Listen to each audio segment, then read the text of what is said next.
Yeah, it's emotions are running high. Game 5, both teams are really going for it, and for our group, the biggest thing is just to, focus on basketball, keep playing, and not getting caught up in all those side stuff. I felt like we just willed our way there. We had some really good looks that didn't fall, and but I felt like we got stops when we needed to. Hey, Bill Burt, CNHI Sports Boston. You guys have won games without Marcus Smart, but as the series goes on, as the playoffs go on, it appears like you're going to need him. Can you talk about the difference of having him and what it means? Well, it means a lot for our team. I think I've said it early in the year that, that he was kind of like the soul of our team. Just everything that he brings, his toughness, unselfishness, just a hard-nosed player, and we fed off his energy tonight. I felt like the crowd fed off of it, we fed off of it, and it's just good to have him back. This has been a genuinely a really nice surprise for our group because I didn't think he was coming back. So, I didn't want to get my hopes up even when I heard that it was a possibility. So, we're just happy to have him back, and he had a huge impact in the game tonight.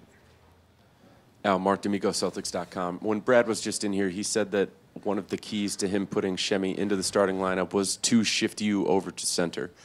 How does playing center as opposed to power forward against this Bucks team alter and affect your role? I just think that it gives our team a different look. One of the strengths of our group is that we have multiple guys that can play multiple positions, and the Bucks had us against the wall. They beat us twice over there. We needed to make an adjustment. We needed to do something, and Coach saw that, and he went with his gut. And that, in a combination of Marcus Smart, I think paid off for us tonight. And another thing, a lot of the times when you get your assists, it's out of the elbows and the high post and things like that. But tonight, you got some big assists on the low block. What did you see out there in dishing off those passes, and how did you guys take advantage of their defense in those situations? Yeah, they're a different type of defensive team.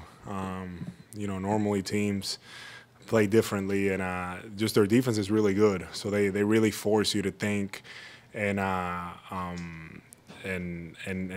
felt like I was going into a couple post moves there, and then at the last second I saw the opening. So it's just making the simple play.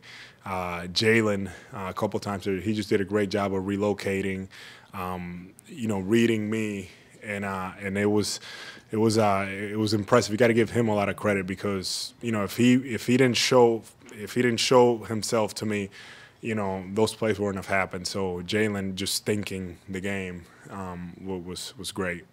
Final two questions, Al, please. Bill. Al, Bill Doyle, Worcester Telegram. When Marcus was on the floor in the last few seconds and there's 3 Bucks around him, and he got the ball to you, did you think he'd be able to get the ball to you? And what was going through your mind there when you saw him down there on the floor? Man, I didn't think he could get the ball to me, to be honest. I thought it was probably going to be either a jump ball. I thought it could have been a foul. I mean, it wasn't good. Once you see him go down like that. I don't know how he was able to get the ball out. I just know that as soon as I caught it, I was like, I'm not even going to dribble this. I'm just going to just lay it all over the top. I'm not going to take any chances. It was an unbelievable play. Al, you spoke about the impact that Marcus Smart had, but what were you wanting to, or how were you wanting to impact this game? You walk away with a double-double, 14 rebounds, the most that you've had in a playoff game as a Celtic. Yeah, just this was an important game for our group. I think that defensively, I wanted to set the tone, and then just doing whatever it takes there, to win the game. Both teams are fighting, both teams are competing at a high level, and it was just I was just trying to make plays, and we were fortunate to come out on top tonight.